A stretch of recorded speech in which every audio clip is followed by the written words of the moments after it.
Pestilence is portrayed in Scripture as punishment for sin.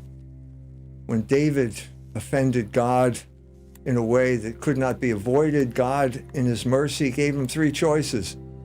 He could succumb to famine for 3 years, he could be pursued by his enemies for 3 months, or he could submit to pestilence for 3 days.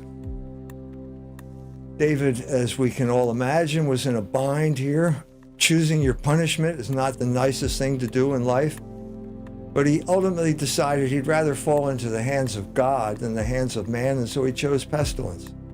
We're in a similar situation today. We've had pestilence inflicted on us, and like David, we have to be able to distinguish between pestilence and its alternatives because the situation is more confusing now than it was then. In particular, some people are saying that this is war. Governor of Indiana said it was war. The people of China agreed with the government of Indiana, and they said it was war too. They said it was a biological weapon unleashed on their people by the United States. In order to clarify the situation, we have to be able to distinguish between categories of reality and categories of the mind, between things and thoughts, between existence and essence, because these are always confused in the world we live in, and things are invariably used as a justification for categories of the mind getting imposed on all of us in the name of science and in the name of nature. So, for example, we have a category of nature, women. Everybody knows there are women, they exist. No one can dispute their existence. At this point, the oligarchs arrive and say, well, there's such a thing now as women's rights. You believe in rights, don't you? So therefore, if you don't dispute the fact that there are women, you have to accept that there are women's rights, which means you also must approve of abortion. Well, wait a minute. Someone just pulled a fast one on us here. And something similar is happening here with this virus. So we have a fact of nature. There are people dying and there are people who are getting sick. That's existence. How can you weaponize this fact? You can weaponize it by imposing categories of the mind upon us, by telling us not only what it is, namely a coronavirus, but what you need to do in order to be protected from it. And that is precisely what the oligarchs are trying to do now. The coronavirus does exist in reality. It is a thing, but that doesn't mean that the meaning flows naturally from the thing. And the meaning that I can see at this point is the coronavirus is now being weaponized by the oligarchs in their attempt to regain control of the narrative, which they lost in the year 2019. The fact that we are talking about this right now means, to some extent, that they have succeeded. It is dominating our conversation, and that is the means they use to basically form the categories of our mind so that they go along with what they want us to do and not necessarily what is the best thing that is in our interest. The best example I can give you is France. Those of you who understand what's going on know that for the past 2 or 3 years, France has been subjected to demonstrations by people wearing yellow vests. This is a protest against the oligarchic control of France in the same way that Brexit was a protest against the oligarchs in England and Donald Trump's election was a protest against the oligarchs in the United States. Macron could do nothing to stop these protests, which began when he raised the price of gasoline to get the poor people to pay for the rich people's debts. He tried one thing after another, sent the police onto the street with tear gas. Nothing solved the problem until the arrival of the coronavirus. Now, Monsieur Macron has declared the equivalent of medical martial law.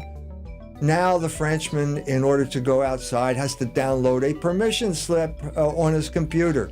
And if he doesn't have the permission slip, the police will arrest him.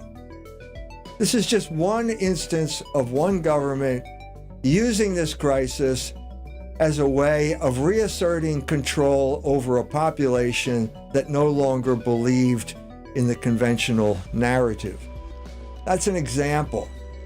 But there's a paradigm here. These people, the oligarchs, discuss paradigms all the time. They call them scenarios, and they use elite institutions like the Rockefeller Foundation to do what they call scenario planning. And one of the scenarios they planned in 2010 was an outbreak of coronavirus in 2012. And then they gave an example of what they were going to do at this time. Bill Gates, another oligarch, did the same thing in the fall of 2019.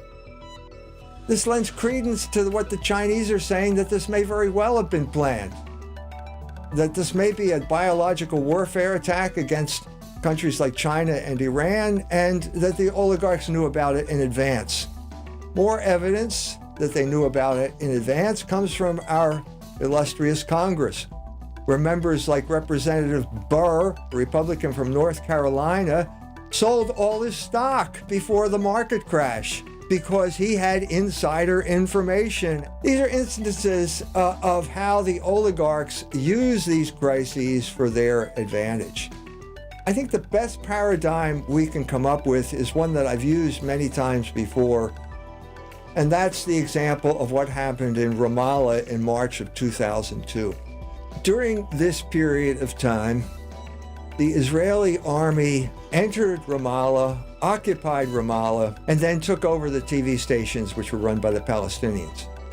At this point, they did something unexpected. They started broadcasting pornography over those TV stations.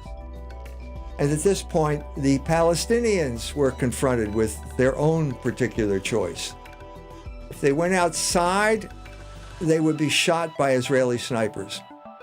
If they stayed inside, their only source of information was the television, and if they turned on the television, they were forced to watch pornography. This proves that pornography is a weapon, in spite of the way it's portrayed. It is not freedom, it's a form of control that the oligarchs use to keep us under control, isolated. And lo and behold, we find that the same thing is happening now under the guise of the quarantine subjected on us by the coronavirus. Pornhub, the biggest provider of pornography in the world, has offered Italians free subscription to their pornography channel so that they have something to do while they are forced to stay inside.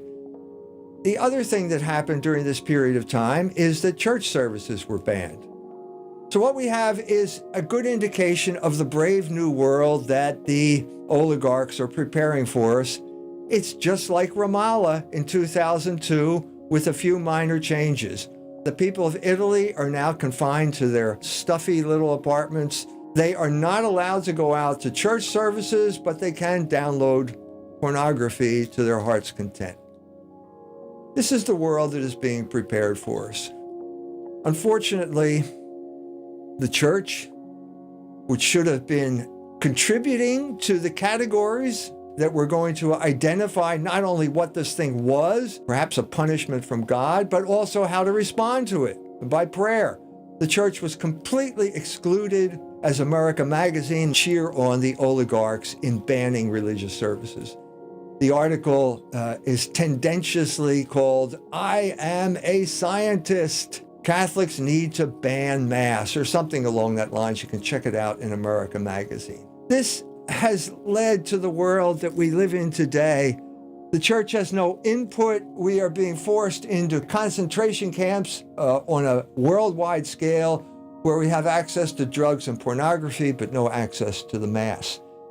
Needless to say, some churchmen are upset about this situation. Archbishop Carlo Maria Vigano, also an Italian, is one of them, and he was able to distinguish between the categories of nature and how they got transformed into weaponized categories of the mind by politicians. The ecclesiastical events of these hours, Vigano tells us, have manifested clearly, if there was still any need, the tragic subjection of the church to a state that is striving to do all it can to destroy the Christian identity of our Italy by enslaving it to an ideological, immoral, globalist, Malthusian, abortionist, migrant agenda that is the enemy of man and of the family.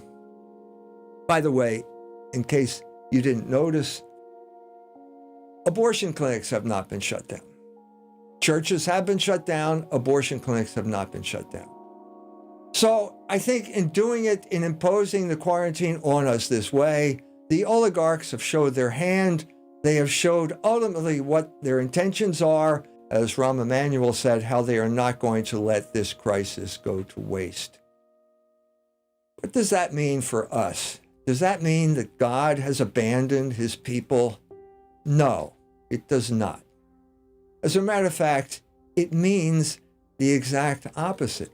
And some people were actually perceptive enough to realize this. Roberto De Mattei, also an Italian, saw quite clearly that the imposition of quarantine means the end of globalism. The oligarchs function according to God's plan, even when they carry out their own wicked intentions.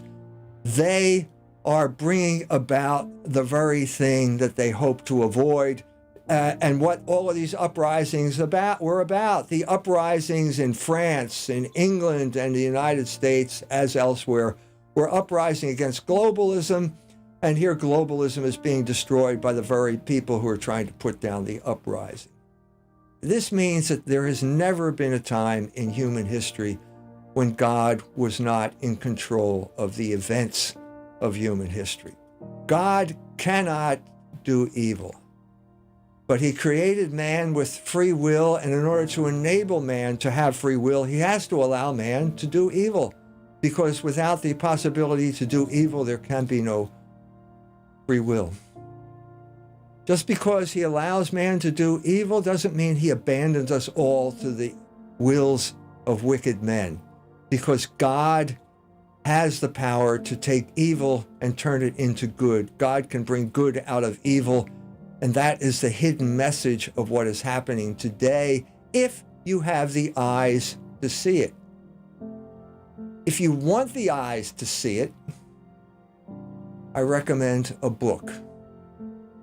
The book is Logos Rising, A History of Ultimate Reality, and it explains exactly how the story of Joseph is being fulfilled in our day.